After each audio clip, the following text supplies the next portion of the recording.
নমস্কাৰ মই গীতাঞ্জলি শৰ্মা পুনৰ এটা ইনফৰমেটিভ ভিডিও লৈ আহিছো আপোনালোক জিমলে যায় ওয়াৰ্কআউট কৰে যোগা কৰে আনকি খাদ্য খোৱাও কমাই দিছে তথাপিতো আপোনালোকে শৰীৰৰ ওজন কমাব পৰা নাই যদি আপোনালোকে ভাবে যে খাদ্য একদম কমাই খালে মোৰ ওজন কমিব তেতিয়া হলে হেইটো এটা ভুল ধাৰণা হয়তো অকমান weight কমিব পাৰে অকমান fat lose হ'ব পাৰে কিন্তু হেইটো এটা স্বাস্থ্যকৰ উপায় নহয় যদি তেনেকে আপোনালোকে খিনাব বিচাৰে তেতিয়া হলে শৰীৰত বিভিন্ন অভাৱে দেখা দিব আৰু হেখত গৈ আপোনালোক সমস্যাৰ সন্মুখীন হ'ব যদি বহুত কষ্ট কৰিও আপুনি এতিয়ালৈকে ওজন কমাব পৰা নাই তেতিয়ালে হয়তো আপুনি এই ভুল কিটা কৰি আছে তেতিয়া হক পলম নকৰাকে ভিডিওটো ষ্টাৰ্ট কৰো ভাৰতত প্ৰত্যেক তৃতীয় গৰাকী ব্যক্তি হকত ভাৰতত প্ৰতি তৃতীয় গৰাকী ব্যক্তি অতিমাত্ৰা চৰ্বিৰ সমস্যাৰ লগত সন্মুখীন হয় অতিমাত্ৰা চৰ্বি মানে শাৰীৰিক যেটো আকৃতি হেতুৱে বেয়া নহয় কেৱল শৰীৰত অত্যাধিক চৰ্বি মানে ডায়াবেটিস হাই ব্লাড প্ৰেছাৰ হৃদৰোগ আৰু ইয়াৰ লগতে জইন্টছৰ প্ৰবলেম এইবোৰ সমস্যা দেখা দিয়ে আপুনি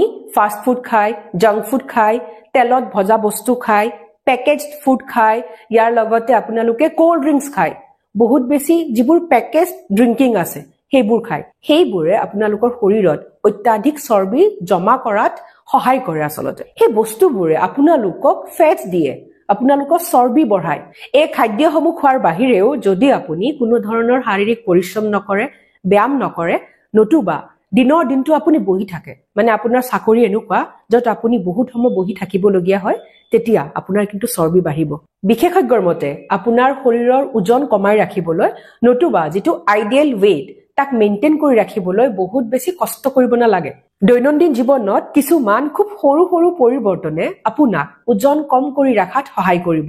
আজি কথা পাতিম এনেকুৱা এটা সাইন্টিফিক ফৰ্মুলা বিষয়ে যাক কোৱা হয় S4 ফৰ্মুলা বুলি আহক এতিয়া S4 মানে কি হয় হেয়া বুজিলো S4 মানে চাৰিটা S প্ৰথম S টো salt second টো sugar third টো saturated fat and fourth টো হল soda এই চাৰিটা বস্তু যদি আপোনালোকে কমাই আনে তেতিয়া হলে খুব আৰামছে আপোনালোকে আপোনালোকৰ বডি weight মেইনটেইন কৰিব পাৰিব কম salt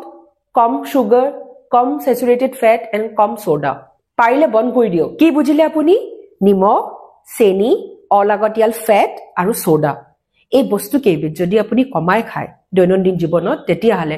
খুব আৰামছে আপোনালোকে বডি weight বডিৰ চৰ্বিক নাইকিয়া কৰিব পাৰিব যদি আপুনি খাদ্যত বহুত বেছি নিমখ খায় তেতিয়া হলে আপোনালোকৰ ব্লাড প্ৰেছাৰ বাঢ়িব আৰু লগতে শৰীৰত পানী বহুত বেছি জমা হ'ব আৰু পানী জমা হোৱা মানে আপোনালোকৰ ওজন বাঢ়িব সেই কাৰণে পাপৰ আচাৰ আৰু পেকেটৰ যিবোৰ প্ৰসেসড ফুড থাকে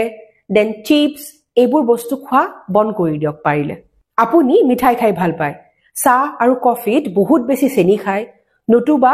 পেকেটত যিবোৰ জুস থাকে হেবোৰ খায় ইয়াৰ বাহিৰেও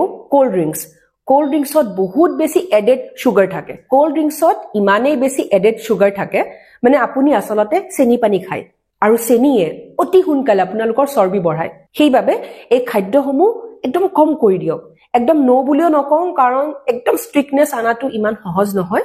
যদি পাৰে তেতিয়া হলে কম কৰি দিয়ক আৰু লাহে লাহে একদম বন্ধ কৰি দিয়ক আৰু যদি মন যায় খাবলে তেতিয়া হলে আপোনালোকে ফল খাওক মিঠাৰ বাবে আপোনালোকে কল খাব পাৰে আঙুৰ খাব পাৰে দেন কিসমিস আপেল কিমান বস্তু আছে হেবোৰ খোৱা কৰক ডিপ ফ্ৰাইড আৰু প্ৰসেসড ফুডে আমাৰ শৰীৰত অলাগতিয়াল আৰু অস্বাস্থ্যকৰ যেটো ফেট তাক জমা কৰে তেনেকুৱা বস্তু খোৱাতকে আপোনালোকে খোৱা কৰক ওমেগা 3 থকা খাদ্য বস্তু যেনে ধৰক নাটস